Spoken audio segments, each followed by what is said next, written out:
자, 우리 박병창 이사님 모셔서 저는 성우보다 더 좋아하는 분입니다. 박병창 이사님 모셔서 우리 시장 이야기 한번 들어보도록 하겠습니다. 네. 어서 오세요. 예, 안녕하십니까. 네, 반갑습니다. 요즘에 외부 일정이 굉장히 많으신가 봐요. 항상 양복 입고 오시는 거 보면. 네, 예전엔 조금 그래도 약간 캐주얼한 것들도 많이 입고 오셨는데 예. 많이 바쁘시죠? 타이를 안 맨 거죠, 예전에. 아, 타이를 안 맨 거였었어요? 그게 캐주얼해 보였지? 네. 이제 타이를 맸으면 좋겠다고 하는 데들이 있으니까요. 네. 아, 그렇죠. 네. 아유, 하여튼 고맙습니다. 왜 꼭 매야 되는지는 모르겠는데. 자, 그러면 우리 시장 이야기 한번 가볼까요? 네, 미국 시장 차트 먼저 보시면요.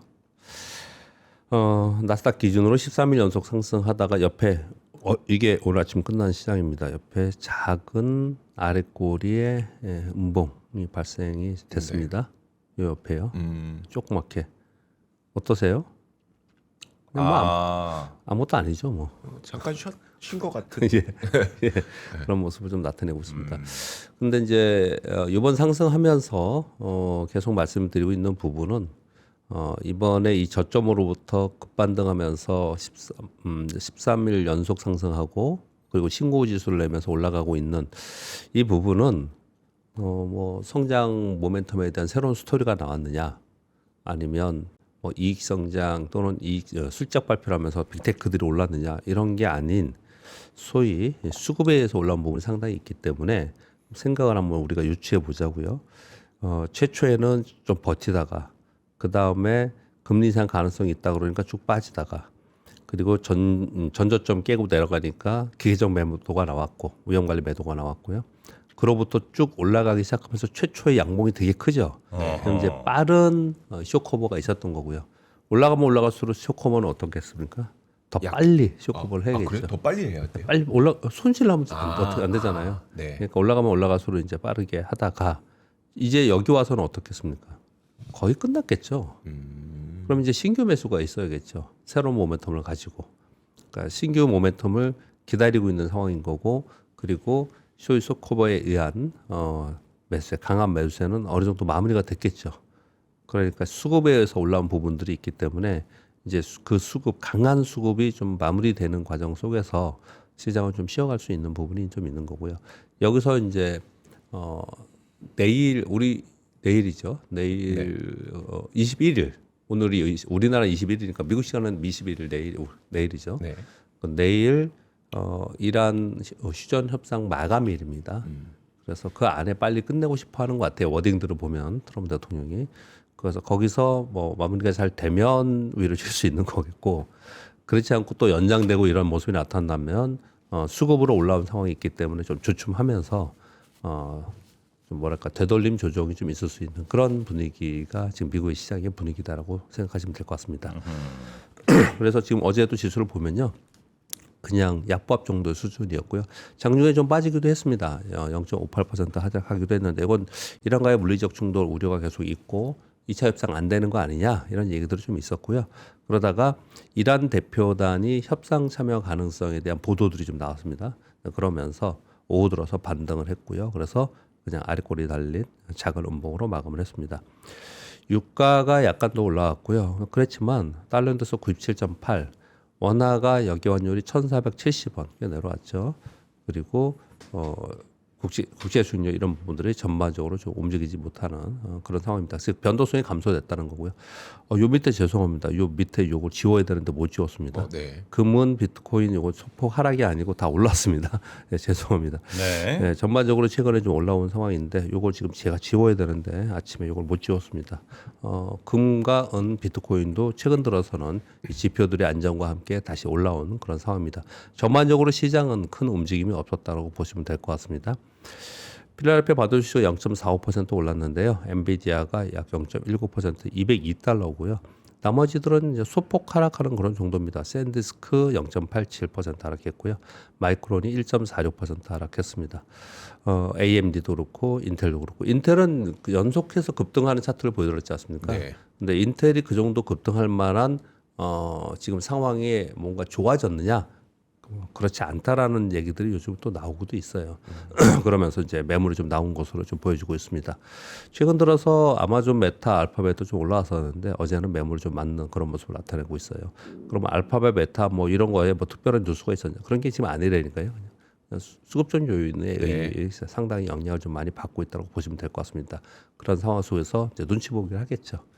여기서 더 가야 되느냐 말아야 되느냐. 아까 말씀드린 대로 사실 뭐 이런 텍스트와 상관없이 차트에서 다 얘기를 해주는 거예요. 차트에서 수급 우리가 이거 뭐랑 비슷한 거냐면 우리나라가 우리나라 지수나 종목을 잘 보실 때 특히 지수에서 그런데요. 이게 처음에 이렇게 하락을 할 때 우리 처음에 하락하면 우리 개인 투자자들이 줍줍하자라는 말을 막 쓰고 댓글에도 쓰고 그러신 분도 있잖아요. 네. 그래서 처음에는 반등을 좀 해요. 처음 반등하다가 2차 하락하고 그러면 2차는 제가 줍줍하면 안 된다고 설명을 좀 이렇게 드리잖아요. 왜냐하면 거기서 더 떨어지면 소위 기관들의 로스코 먼저 나오고 그 다음에 더 떨어지면 개인들의 반대 매매가 나와요. 그러면서 폭락을 했다가 그리고 나서 반등할 때 세게 반등하잖아요. 똑같은 거예요 지금 이 흐름이. 그런 흐름이 좀 나왔어요. 그리고 나서 다시 반등을 하고 나서 어느 정도 가면은 그러면은 이제 반대 매매 해소 다 됐고 그러면 이제 신규 매수가 들어오면서 새로운 모멘텀을 가지고 와야 되잖아요. 네. 그럼 지금 새로운 모멘텀이 뭐가 있느냐? 두 가지가 있습니다. 미국에는 만약에 기대를 해본다면 한 가지는 실적 발표잖아요. 실적 시즌이 왔습니다. 네. 그러니까 실적 발표에서 빅테크들의 실적이 좋은 종목들이 나오면은 그게 오르면서 같이 따라 올라가는 그런 모습이 나타나겠죠. 지금 시간에서도 아마존이 좀 오르고 있는데요. 그래서 전반적으로 지금 미국의 시간의 지수 선물은 약간 오르고 있거든요. 뭐 그런 흐름이 나타나듯이 빅테크들이 시총 상위의 빅테크들이 호실적을 나타내면서 지수를 끌어가야 되는 게 첫 번째이고 만약에 그렇지 못하면은 시장이 오히려 하락하는 이 조정폭이 클 수도 있겠죠. 또는 아까 말씀드린 대로 미국과 이란의 협상, 휴전 협상 또는 정전 협상이 좀 가시적으로 좋아지는 모습이 나타나야겠죠. 그런 모습이 아니면 되돌림 하락이 좀 있을 수 있다. 그렇게 생각하시면 될 것 같고요. 그 다음 차트 하나 보여드렸는데 깜짝 놀랄 차트입니다. 이게 3월이고요. 다우 운송지수가 이렇게 오르고 있어요. 반도체는 저리 가라요 지금. 보통 다우존스 운송지수는 경기를 반영하잖아요. 예. 미국 경기가 좋은 거 아니죠. 그래요? 어마어마하게 올라오고 있어요 지금 이제 여기에 속한 종목들이 어떤 것들이냐면은 이제 페덱스, 네. 우버, 에어라인들 뭐 이런 것들이 많이 들어 있거든요.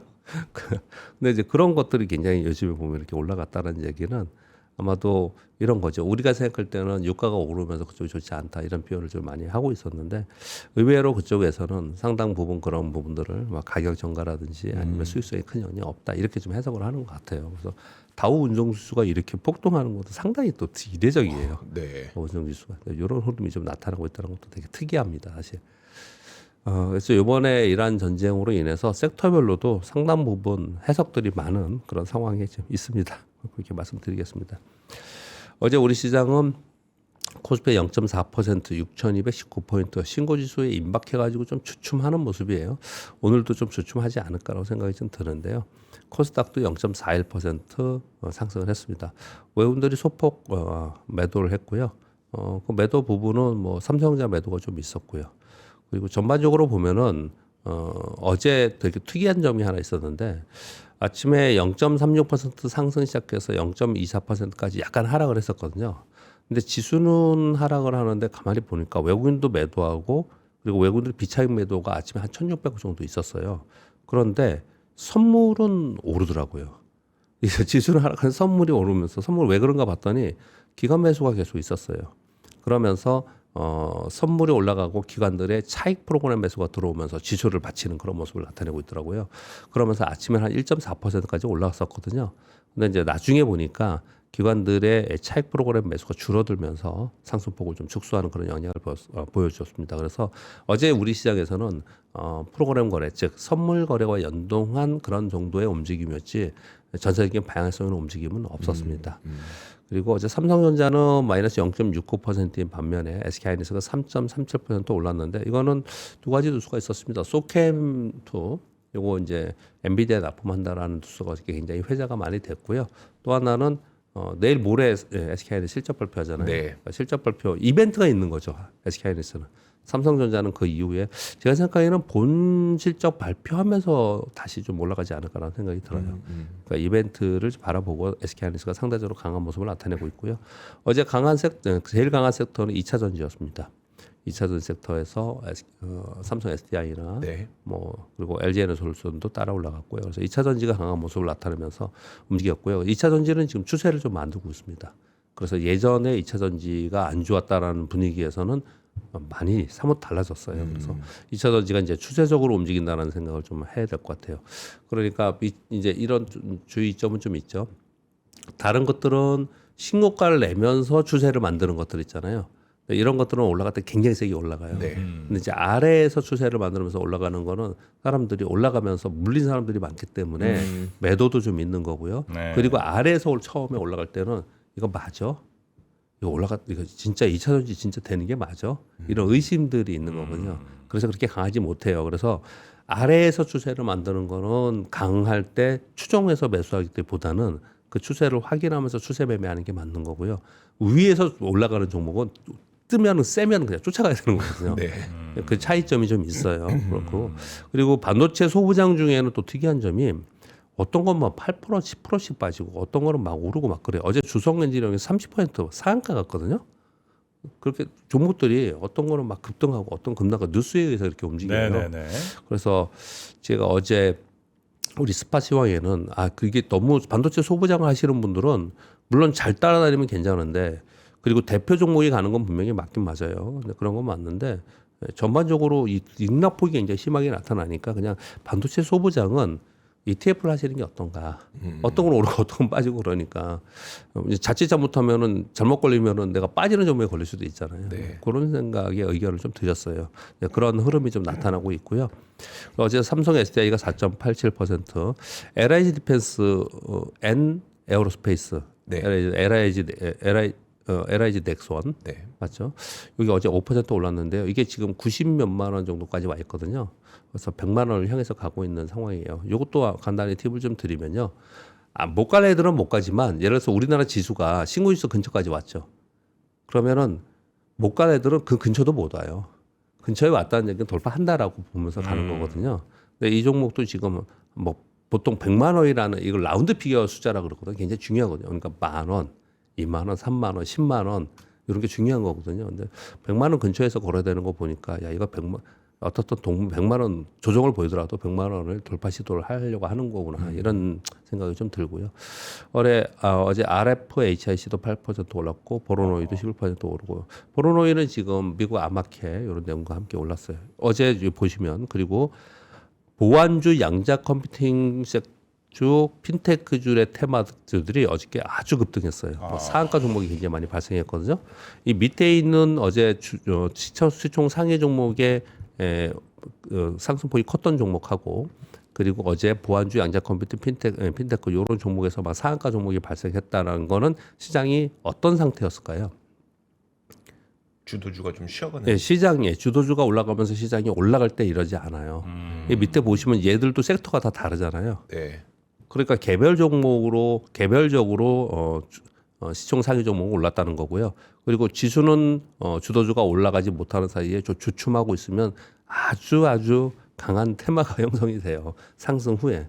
그래서 보안주나 이런 종목들이 왜냐하면 이제 보안주나 양자 컴퓨터나 핀테크 이런 거 보면은 시총도 조금 낮은 종목이 많고요. 또는 주가 자체가 낮은 종목도 많고 그냥 좀 폄하하는 얘기라고 여러분 들으실지 모르겠지만 이쪽 업계에 계시거나 거래하시는 분들이요. 그냥 주식 시장에 현실적으로 볼 때 우리나라 주식 시장에서 이쪽 섹터는 대부분 변동성이 굉장히 심하고 소위 세력들이 들어와서 거래한 적이 많았어요. 과거에 그랬다는 설명을 드리는 거예요. 지금도 좀 그런 현상이 나타나는 건 테마성으로 거래가 좀 많이 되고 있다는 거죠. 근데 이제 바람은 그런 거죠. 이런 게 테마가 아닌 정말로 추세적으로 성장하면서 계속 올라가면 얼마나 좋겠습니까? 네. 네, 과거에 이제 그런 현상이 좀 나타나고 있었는데 이번에는 또 그런지는 모르겠지만 시장이 주도주가 못 올라가는 사이에 그런 현상이 좀 나타나고 있다라는 거예요. 그래서 이제 이런 얘기를 합니다. 잠깐 또 이제 투자의 팁을 좀 말씀드리면 제가 1996년 1월 2일 날 사령장을 받았거든요. 그때 지수가 1000포인트 정도였어요. 그래서 1000포인트 정도였는데 1998년 가을에 270포인트였습니다. 200이요? 예, 270. IMF 외환위기. IMF 외환위기요. 외환위기 때. 1996년부터 1997년 여름까지 1000포인트 근처에서 왔다 갔다 했었거든요. 그때는 1000포인트가 역사적 신고 지수예요. 그때는 1000포인트가 그때는 어마어마하게 개별 종목이 그냥 엄청나게 개별 종목 장세였어요. 예. 그래서 그때 유행어가 신따야, 신따. 신용 더블. 신용 더블. 신용으로 몇 배를 버리십니까 그러면? 아니 그러니까 아니요. 그러니까 신용으로 내가 4천만 원 있는데 1억 원을 줄 수 있었어요. 네네. 이렇게 잤단 말이에요. 그러면 40%나 45% 오르면 내 원금의 더블이잖아요. 네네. 원금의 더블. 그걸 신따라고 불렀거든요. 그래서 신따 종목 막 이런 걸 얘기했었던. 근데 왜 그런 말씀을 드리냐면요. 시장이 상승 후에 위에서 횡보하는 상황이 되면은 지수 관련 대형주가 안 간다는 얘기예요. 네. 그런 상황 속에서는 막 종목세가 이루어지면서 테마 장세도 이루어지고 이런 게 벌어지거든요. 그때 있었던 뭐 매연 저감 장치 너무너무 새록새록 기억이 나요. 막 사막 한 가운데서 캔 뚜껑을 따면 이거는 얼음 냉장고보다 더 시원한 캔 음료가 될 거야. 뭐 그런 종목도 있었고. 맞아. 네, 막 이런 거 있었어요. 그런 거 다 기억나네. 없었어요 지금. 없어진 회사도 되게 많아요. 그런 것들이 좀 있었거든요. 근데 이제 왜 그런 말씀을 드리냐면 지금 요 종목들 섹터를 얘기하는 게 아닙니다. 시장이 올라가고 나서는 거기서 지수가 갈 때는 전체적으로 추세를 끌면서 지수 관련 대형주가 끌고 가지만 그렇지 않고 멈춰져 있으면은 그 안에서 큰 자금이 아니더라도 작은 자금으로 움직일 수 있는 종목들이 많이 움직이거든요. 예. 그래서 그런 종목들이 왜 지금 움직이고 그리고 그런 종목들이 어떤 특징을 움직임의 특징을 갖는가에 맞게 합당한 거래를 해야 돼요. 거기에 맞게. 그냥 만약에 혹시나 이제 처음 들어오신 분들이 이게 추세적으로 갈 것 같고 뭐 이게 시장을 끌고 갈 거고 막 이렇게 얘기할 수도 있잖아요. 그렇게 생각할 수도 있잖아요. 그런 건 아니다라는 거예요. 그래서 그런 부분에 좀 차이점이 있다라는 것을 좀 말씀을 좀 드리겠습니다. 네. 그리고 전체적인 전략을 좀 말씀을 드리면 미국 이란 전쟁으로 뭐 계속 시황하면서도 말씀드렸지만 대형 기술주들의 밸류에이션 부담이 완화됐고 쇼 커버가 있었고요. 그래서 올라와서 저는 펀더멘탈 개선보다는 수급 요인이 더 큰 상승이었다고 생각합니다. 그러면 이제는 조금 이제 멈춰져 있는 상황 속이고요. 그런 상황 속에서 아까 말씀드렸듯이 실적 발표를 하면서 대형주가 소시적이 나오면 지수를 끌고 갈 거고요. 또는 무슨 요번에 이제 종전 협상에 대한 좋은 얘기를 끌고 갈 텐데 그렇지 않으면 전반적으로 지수도 올라온 상태이기 때문에 똑같이 좀 전에 말씀드린 대로 그냥 종목별로 움직일 가능성이 있다. 우리 시장도 거의 비슷한 그런 상황인 거고요. 우리 시장에 대해서 말씀을 드리면 신고가를 앞둔 상태에서 장중 조정이 어저께 있었고 그리고 오늘도 좀 그럴 개연성이 좀 있어 보이는데 이런 것들은 이제 정고 좀 왔으니까 옛날에 이론은 뭐였냐면요. 왜 차트를 쫙 그려놓고 저도 뭐 가끔마다 선을 긋지만 선을 쫙 그면서 자 여기 정고점이니까 팔고 저점이니까 지지선이니까 여기서 사고 또 저항선이니까 팔고 이러잖아요. 이거 진짜 옛날식 분석이에요. 옛날식 분석이거든요. 근데 이 흐름이 수급의 흐름이 정고점 근처에 와 있는 또는 뭐 직전 고점에 와 있거나 막 이런 종목들은 거기서 만약에 빠지지 않고 옆으로 있으면 거의 대부분 돌파하려고 한다고 이제 보통 우리가 그러거든요. 근데 그런 걸 뭐라고 하냐면 돌파 전 에너지 비축이라고 해요. 그래서 지금 우리 시장은 그런 흐름이 아닌가라고 저는 조심스럽게 좀 생각을 좀 하고 있습니다. 이제 그리고 장중에는 어쩔 수 없이 지금 당장 이제 내일이잖아요. 네. 아마도 지금 뭐 흐름을 좀 말씀드리면 이런 거잖아요. 이거 좀 이따 말씀드리고요. 미국이 이란 선박 공격했고 이란이 미 군함에서 공격을 했잖아요. 네. 그러면서 이란에서 2차 협상에 불참한다는 의견을 발표를 했습니다. 근데 뭐 그런 거 아랑곳하지 않고 미국 대표단이 파키스탄으로 갔지 않습니까? 그러면서 트럼프 대통령은 이번에 합의 안 하면 그냥 기간 산업들 다 공격할 거야 이렇게 얘기를 하고 있지 않습니까? 그러니까 어젯밤에 나온 게 이란에서 협상 참여에 대해서 아직 확정은 아니지만 긍정적으로 검토한다. 여기까지 이게 나온 거예요. 네. 왜 이렇게까지 지금 막 그냥 기관산업 공격한다 그러고 막 이렇게 협박을 하고 있고 그리고 이란 대표단 미국 대표단은 이런 거 뭐 공격하고 물리적 충돌 상관없이 막 가잖아요. 이게 이 휴전 기간 종료를 바라보면서 이러는 것 같아요. 그러니까 이게 내일이란 말이에요. 내일 저녁. 네. 그러니까 오늘과 내일 사이에 이런 뉴스들이 시장에 영향을 주겠죠. 상당 부분. 그 말씀을 좀 드리려고 하는 거예요. 그러니까 우리나라 시황에서도 그 부분에 장중에 영향을 받을 수밖에 좀 없어요. 그런 것들은 좀 감안하시면 될 것 같은데 저는 이번 협상이나 이런 부분들은 노이즈라고 전쟁이 일어났을 때 제가 노이즈라는 표현을 쓰지 않았습니다. 네. 그때는 전체적인 큰 흐름 속에 이게 악재로 작용을 하면서 어느 정도의 파급 효과가 있는 게 이제 고민이었고요. 지금은 협상은 전 노이즈로 표현을 하거든요. 그러니까 이런 신고가 돌파 직전에 있는 노이즈로 좀 생각을 하는데 장중에 그것이 등락이 있을 수 있다. 이렇게 설명을 드리도록 하겠습니다. 그리고 아까 화면이 좀 있었던 이거 지금 우리나라 신고가 근처에 있는 거예요. 옆으로 이렇게 횡보하잖아요. 이게 안 되는 애들은 어떻게 하면 밑으로 빠진다니까요. 이렇게. 안 되는 애들은 옆으로 횡보하고 있어서 여전히 신고가를 기대하는 심리가 지금 작용을 하고 있다라고 설명을 드리고 있는 겁니다. 그다음에 이거 뭐냐면 어제 그 골드만삭스가 우리나라 타겟 프라이스 지수 타겟 프라이스 7,000포인트에서 8,000포인트 상향 조정했다는 거 있었잖아요. 네. 그 보고서와 함께 이런 차트들이 좀 나왔는데 몇 가지 여러분께 좀 말씀드리고 싶은 내용들이 좀 있어서 오늘 그냥 한번 가져왔어요.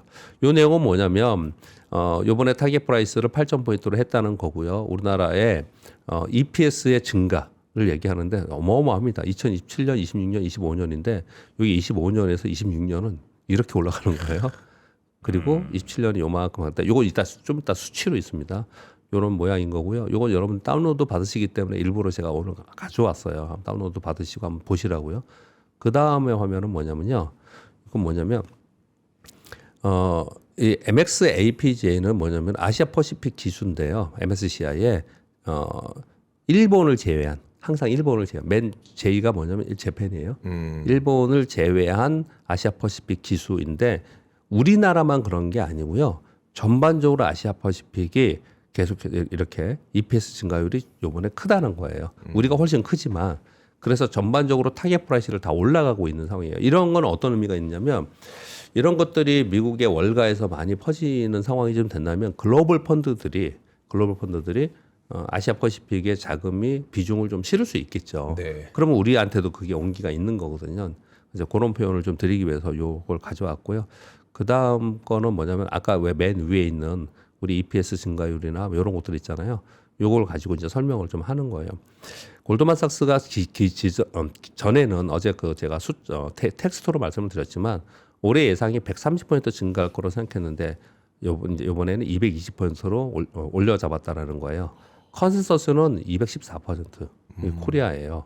근데 이거 보면은 진짜 엄청난 겁니다. 왜냐하면 아시아 퍼시픽 주요 국가들이 이렇게 쭉 써 있거든요. 우리가 비교하는 데가 타이완이잖아요. 네. 타이완이 올해 34% 증가 그리고 내년에 27% 증가로 보고 있습니다.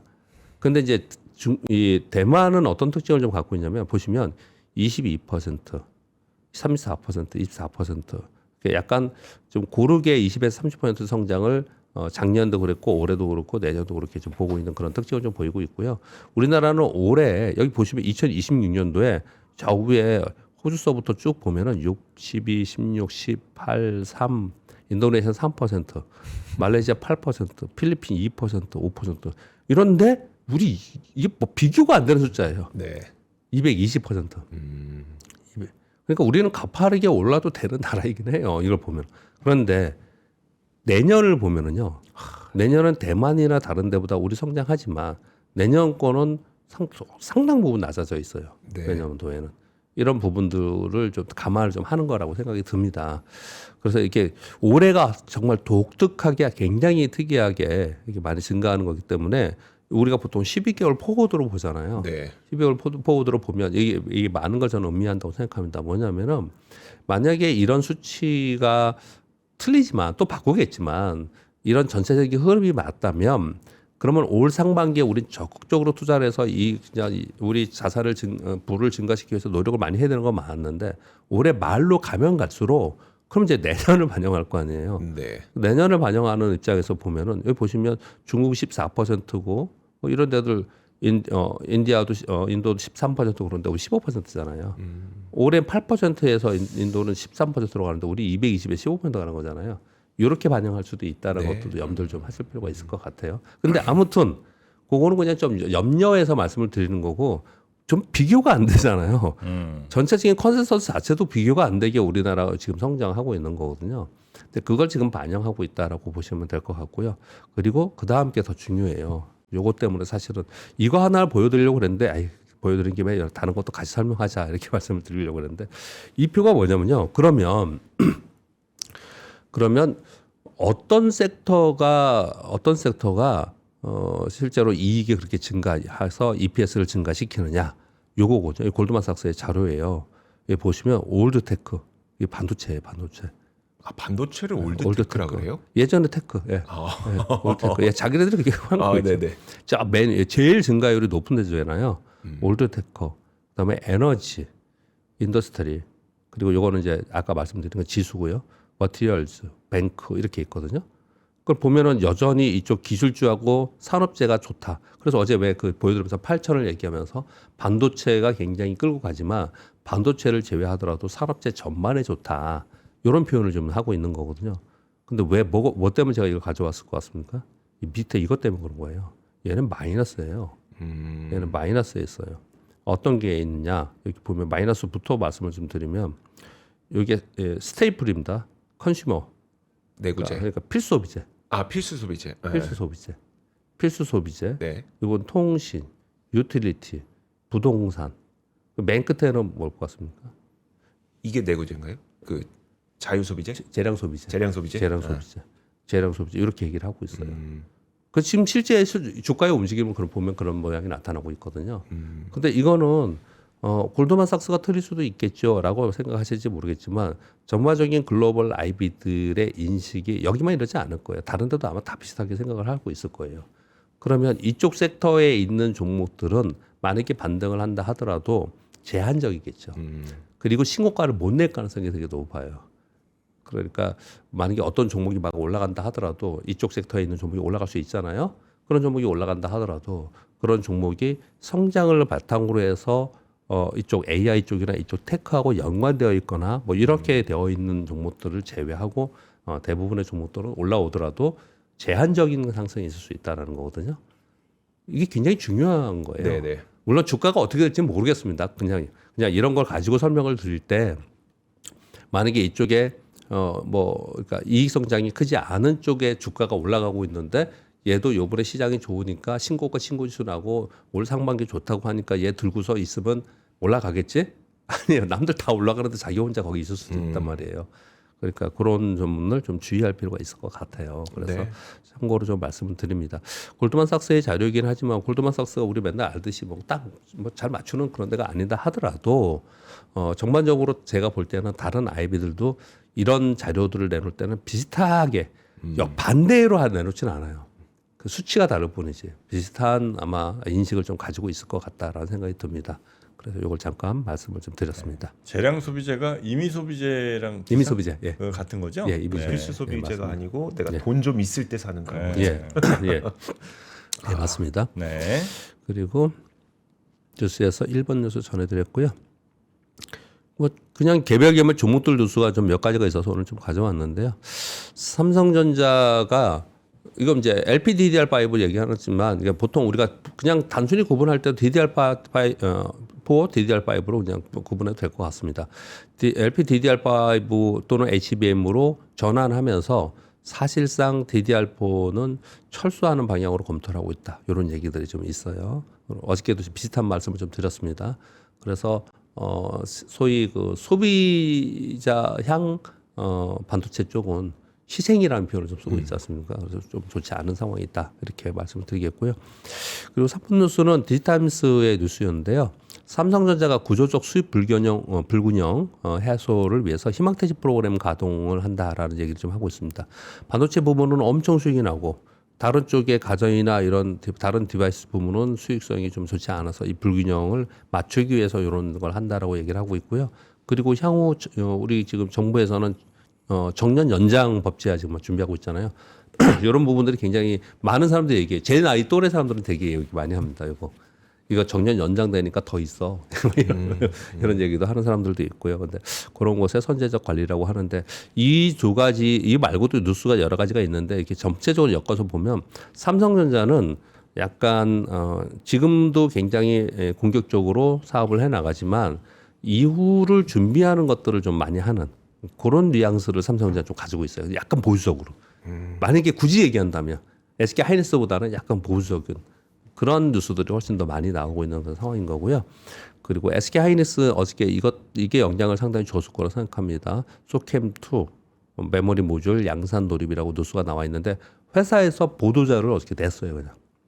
차세대 저전력 서버 디램 즉 서버 인프라 병목 해소에 특화된 제품인 소캠2 메모리를 올해 하반기에 본격 출시해서 판매를 할 거다. 그래서 경쟁사 대비 앞서서 상업화되고 있다. 이런 얘기들 어저께 보도자료로 나왔어요. 그래서 어제 상대적으로 이런 게 좀 영향을 더 받았다. 이렇게 보시면 될 것 같고요. 그리고 반도체용 ABF 기판 수요 급증으로 완전 매진 이런 뉴스도 있었는데 뭐 이런 거면 전문 용어니까 우리 잘 모르잖아요. 이 용어도 되게 어려워요. 제가 지금 핸드폰에 적어왔는데 이 A가 뭐냐면요. 아지노모토예요. 아지노모토. 일본 조미료 기업으로 유명하더라고요. 아지노모토 빌더 필름이에요. 빌더? 네, 빌더 필름이에요. 예. 근데 그러니까 그냥 한마디로 얘기하면 뭐냐면요. 그냥 우리가 맨날 얘기하는 기판 소재, 필름. 네, 네. 그거예요, 근데. 그냥 아무튼 이렇게 있어서 요거 빼고 그냥 얘기하기가 좀 애매해서 이렇게는 가져왔고요. 그러니까 이거는 그냥 한마디로 얘기하면 이런 거죠.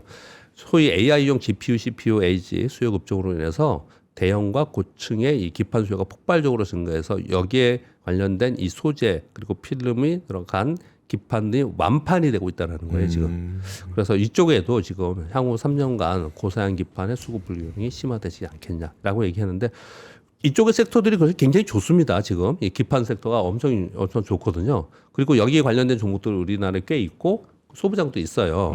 그런데 이걸 보면서 또 어떤 생각을 할 수 있냐면 기판이 모자라? 기판이 뭐 하는데요? 반도체 꼽는 거잖아요. 네. 네. 그 반도체 모자란다는 얘기 똑같은 거잖아요. 이게 지금 계속해서. 그러니까 반도체 모자라도 안 되고 기판 모자라도 안 되는 거니까. 예, 예. 지금 그 얘기를 계속 하고 있는 것 같다. 이렇게 말씀을 드리겠고요. 그리고 삼성전자가 테일러 공장에 장비 반입을 시작했다는 얘기를 좀 하고 있습니다.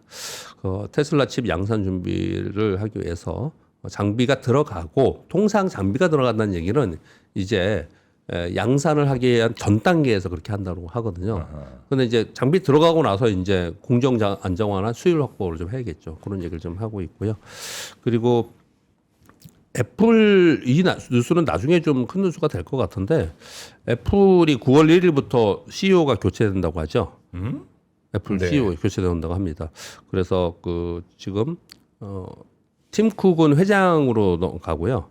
회장으로 가고 그리고 신임 CEO는 이거 저는 기사 그대로 봐서 테론스로 썼는데 제가 그 다음에 쭉 자료를 보니까 테론스로 쓰지 않고요. 공식 용어는 존 터너스라고 쓴다고 하네요.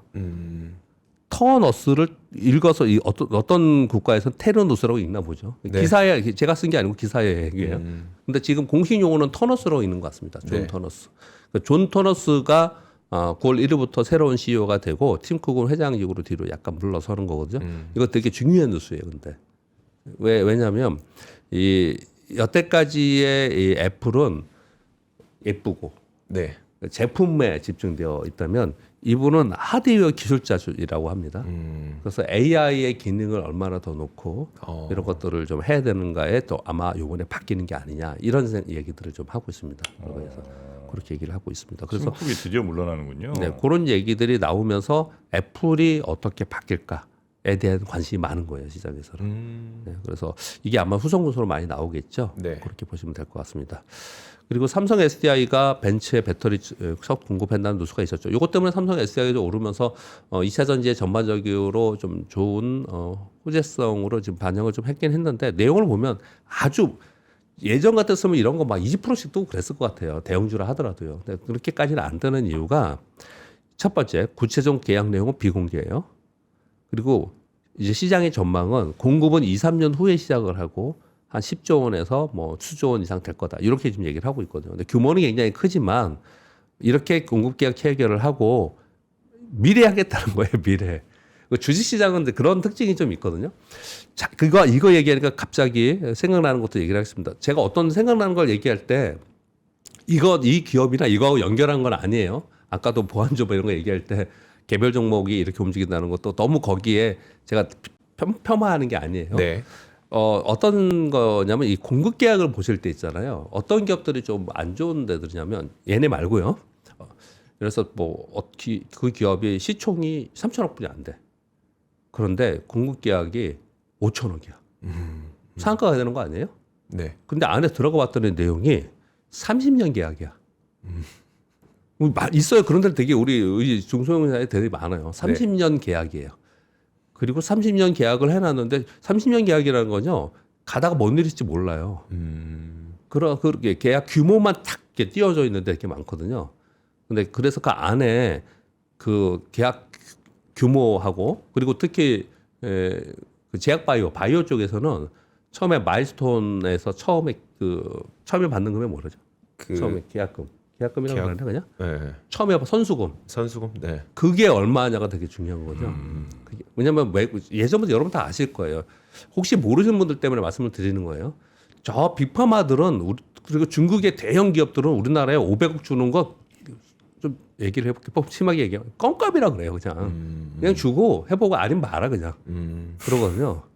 수조원 단위의 전체 계약 규모에서 500억, 300억씩 우리나라 주고 우리나라는 그게 엄청 크다고 생각하는데 그들에게는 그냥 그렇게 해서 그냥 새로운 파이프라인을 계속 해보는 거죠. 해봐서 거기에 맞는 걸 가져가는 거잖아요.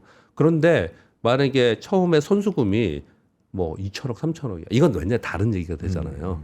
그거는. 그래서 그것도 되게 중요하고요. 그리고 계약 기간. 아까 말씀드린 계약 기간 총 규모도 중요한 계약 기간 되게 중요하고요. 그래서 그 안에 공급 계약도 그 안에 내용에 따라서 주가 움직임이 다르다는 설명을 그냥 드리려고 이렇게 했던 거예요. 주가 움직임 자체가 좀 다르다. 근데 전체적으로는 지금 2차 전지에 상당히 온기를 주는 그런 뉴스가 좀 되어 있고요. 요즘에 이제 심지 않게 LG에너솔루션도 얘기를 좀 하고 있어요.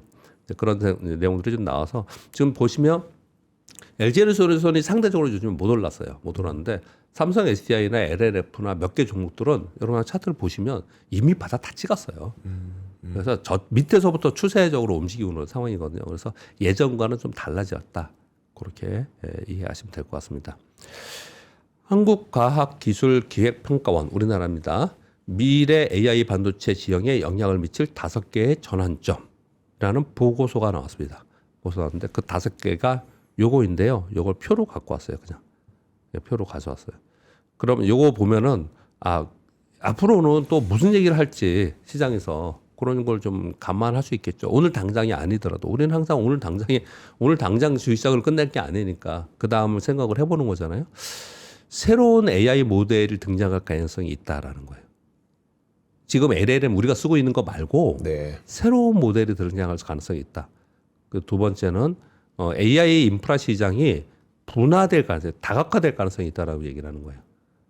지금은 맨날 얘기하는 생성해서 추론형 가고 에이전팅 얘기하고 온디바이스 얘기하고 뭐 피지컬 가고 이런 얘기에 묶음 있잖아요. 근데 영역별로 다각화될 가능성이 있어서 그 다각화되는데 추종하면서 아마도 시장에서는 전 주식시장의 입장에서 생각하는 거잖아요. 시장에서는 굉장히 분산되어서 분화될 가능성이 있다고 저는 생각을 합니다. 이 얘기가 맞다고 생각이 들어요. 그리고 에너지는 항상 쫓아다닙니다.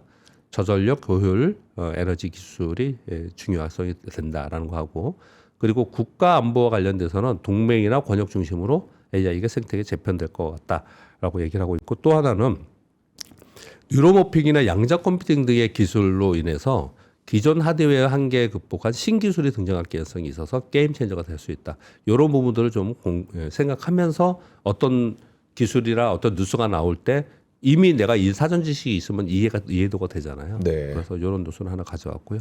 마지막은 리아 계좌 있잖아요. 리아 계좌 잔고가 9천억 정도 됐다고 하네요. 출시 한 달 만에 계좌 수는 한 8배 정도 늘었고요. 반도체 및 지수형 ETF로 그 돈들은 지금 유입이 되고 있다. 그렇게 얘기 좀 하고 있습니다. 근데 이것도 잠깐 언급을 드리면 이게 4월부터 시작을 했잖아요. 4월부터 시작을 했는데 9천억이 들어왔다. 급증이라고 기사에는 나왔거든요. 보도 기사에는. 많이 들어온 겁니까? 안 들어온 겁니까? 좀 적은 것 같긴 해요. 그렇죠. 우리 주식시장에 생각해보면 그렇죠. 나간 돈이 얼만데. 100조 원이 넘잖아요. 100조 원이 넘는데 9천억 1조도 안 들어오고. 근데 어찌 생각해보면 이런 거죠. 이제 3주 지났잖아요. 이제 3주 지났다는 거예요. 그리고 또 하나는 뭐냐면 요 얘기를 하면서 잠깐만 생각해보면 이런 것도 있을 수 있죠. 이 세제 혜택이 한도가 있잖아요. 5천만 원. 한도가 있잖아요. 그래서 아마 한도 내에서만 움직이는 거 좀 같다라는 생각들을 좀 하고 한도만 있는 채워서. 그렇겠죠. 그런 생각이 좀 들고요. 근데 이 돈들이 지금 아무튼 반도체 또는 이제 지수형 ETF로 지금 유입됐다고 합니까? 아마도 이게 안정적인데 그냥 거기다 딱 넣어놔야겠다 생각을 좀 한 거겠죠. 그런 부분이 좀 있는 것 같고요. 그리고 이 뉴스를 보면서 생각이 되는 부분은 그럼에도 불구하고 9천억이면 뭐 나간 돈이 얼마인데 요것뿐이 안 들어와서라고 생각할지 모르지만 어찌 생각해 보면 이제 한 3주 지났고 그리고 이게 활성화돼서 조금씩 늘어가지고 뭐 많이 안 되고 뭐 만약에 뭐 5조 됐던 10조 됐던 말이 치자고요. 그렇다 하더라도 환율에는 영향을 주기 때문에 우리 환율 입장에서 보면은 굉장히 긍정적으로 이 방향이 좀 되고 있는 건 맞다라는 거죠. 그래서 이게 얼마나 활성화되느냐에 따라서 우리 환율에 상당히 영향을 줄 것이다. 네, 그렇게 볼 수가 좀 있겠습니다. 네. 자, 하여튼 이런 뭐 혜택 없이도 네, 막 들어오고 싶어 난리 나는 그런 이제 시장이 우리가 빨리 좀 돼야죠. 네. 그러네요. 뭐 우리가 7천 가고 8천 가고 9천 가고 만 계속 갈 것 같아. 그럼 뭐 안 올 방법 없잖아요. 네, 외국인들도 열심히 들어올 거고. 네, 그러려면 이제 우리 기업들도 이상한 짓들 하지 말고 또 이상한 짓들 혹시 하려고 그러면 또 정부도 또 잘 잡아내고 네, 이런 것들만 잘 돼도 신뢰가 좀 쌓이지 않을까 싶습니다. 자, 우리 박병창 이사님, 오늘 저희와 함께 시장 이야기 대단히 감사하고요. 내일 뵙겠습니다. 감사합니다. 네, 고맙습니다. 고맙습니다. 네. 자, 그리고 우리 박병창 이사님의 시황, 스파 시황도 받을 수 있고 그 다음에 박병창 이사님이 매일매일 하는 말씀을 우리가 하루 듣고 또 다른 사람 얘기 듣고 하다 보면 또 까먹을 수가 있거든요. 그렇죠, 근데 그렇죠. 박병창 이사님이 시장을 보는 어떤 로직이 있습니다. 그 로직을 우리가 기존의 영상으로 확인할 수 있는 방법이 바로 3프로 구독 서비스입니다. 네. 기존에 올랐던 영상들, 그다음에 강의 영상, 거기에다 매일매일 보내주는 시황 메시지까지 이런 것들을 하시고 싶으신 분들은 구독 서비스 한번 체험해 보시면 좋을 것 같습니다. 네, 자 영상 아래 링크 한번 보시면 바로 만나실 수가 있고요. 자 이조 기자 오늘 고생 많으셨습니다. 네. 네. 그 방송 끝나시고 좀 병원 꼭 한번 빨리 가보시는 게 좋을 것 같아요. 병원 갈 시간이 없습니다. 좀 더 길게 가려면 그래도 짬을 내서라도 병원 다녀오셔야 됩니다. 아니, 바로 또 있어가지고. 그러니까요. 네. 자, 그러면 더블 밸류업 뭐 아픔에도 불구하고 우리 부상 투혼으로 함께 해주신 우리 정프로님 많이 사랑해 주시고요. 저는 내일 오겠습니다. 오늘도 함께 해주신 여러분 네, 고맙습니다. 고맙습니다.